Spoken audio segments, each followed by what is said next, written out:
Does your narcissistic mother always dominate your conversations? Of course she does. She's a narcissist. If you're comfortable keeping in touch with your narcissistic mother, or there's no other choice, then you are aware of the many pitfalls in trying to communicate effectively with her.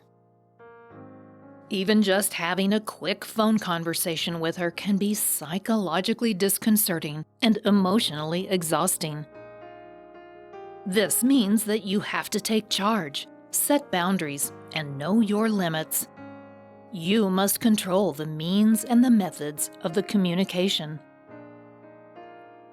To understand the narcissist's dysfunctional systems of communication and to learn more about how to communicate more effectively with your mother, keep watching.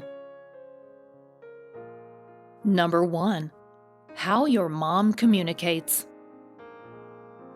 Narcissists develop their own highly dysfunctional means of communication within relationships. As the child of a narcissistic mother, you are well aware of the ways in which she is able to dominate and derail any kind of communication. First, she doesn't really know how to have a conversation. Talking with her is essentially just listening to her. Most people understand that a conversation is a back and forth exchange, but the narcissist often sticks to her own script, choosing the topics, often herself, and dominating the discussion. Second, if you do try to interject or shift away from her chosen topic, she will then get impatient or irritated. She interrupts frequently, rarely allowing you to finish a thought, and she doesn't really listen very carefully. When she does listen, she might respond without much compassion. Telling her about your problems only elicits a nonchalant or combative response, either a "who cares" or a "but my stuff is worse." Number 2. Some other annoying habits. Narcissistic moms also tend to do a lot of boasting when you communicate with them. They'll talk about what amazing accomplishments they've racked up since you last spoke, or they might keep a particular achievement handy for repeat visits. If your mom mentions her triumph at that one office party that one evening every time you speak, then you know you're trying to communicate with a narcissist. She'll also be sure to sprinkle in some unsolicited advice, of course, about your dating situation, or your marriage, or your career, or your children. She always knows what's best and must make sure you know it too. In the service of this belief, she will also put you down so that she looks even better in the process of telling you how to live your life. She likes to manipulate you as well, either lavishing excessive praise on you because she wants something, or criticizing you vehemently because you didn't give her what she wants. Often, narcissistic mothers are covert or vulnerable narcissists, so they will also play the victim or feign helplessness to get what they want. If you enjoyed this video so far, give it a thumbs up and share it with your friends. For more videos like this, hit the subscribe button. And remember to click on the notification bell so we can keep making them. Number 3. Frequency and duration of communication. So, what are you to do about this disturbing pattern of dysfunctional communication? Actually, there are several steps that you can take to turn the tide in your favor. Taking back control of the communication with your narcissistic mother can feel wholly liberating. First, you set the terms of the communication.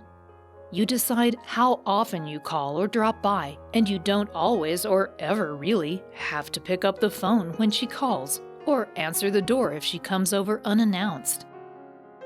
She doesn't know how to set or respect boundaries, so you must be vigilant in doing so.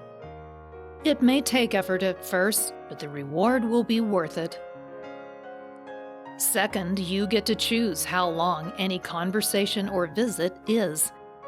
Establish the expectations up front letting her know you only have X amount of minutes to talk on the phone, or that you're coming by her house for exactly X minutes or hours. If she violates these set limits, then you are free to hang up on her or walk out the door.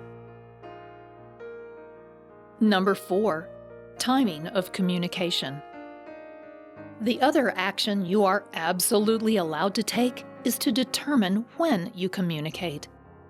As mentioned previously, you should never feel obligated to pick up the phone or answer the door when she decides she needs you.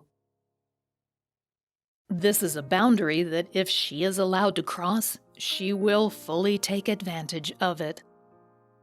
Set some specific ground rules about when you talk or visit, and stick to them. Whatever is appropriate for you and your lifestyle should be acceptable to her. If you want to speak every week, pick a day and time limit. If it's only once a month, pick a date. Should you decide only to visit once a month or at particular holidays, let her know and make sure you stand firm. Number 5. Topics of communication. Finally, you have also earned the right to determine the topics of conversation and what's off limits, too. The latter can be especially important in keeping the peace. If you've had your fill of career or parenting advice, then you should feel comfortable letting her know that those topics are currently off the table. When determining what to talk about, be aware of your mother's limitations. That is, remember that her narcissism didn't disappear when you decided to take control of the communication. She has little ability to show compassion and too few filters between her manipulative thoughts and verbal expressions. Stick to safer subjects, especially at first, if you want to maintain peace. In conclusion, it's always going to be difficult to communicate with a narcissistic mother. Her narcissistic tendencies extend to how and what she communicates, and her lack of boundaries can interfere with your ability to maintain a peaceful relationship. Still, with some determination and consistency, you can take back control of the conversation. When you set clear boundaries and maintain consistent limitations, then you can potentially enjoy, or at least tolerate, regular communication with your mom. This allows you to continue to show love for your mom while also taking care of your own personal space. Check out the next video that gives you some more tips on dealing with your narcissistic mother as an adult. Go ahead and click here. Thanks for watching.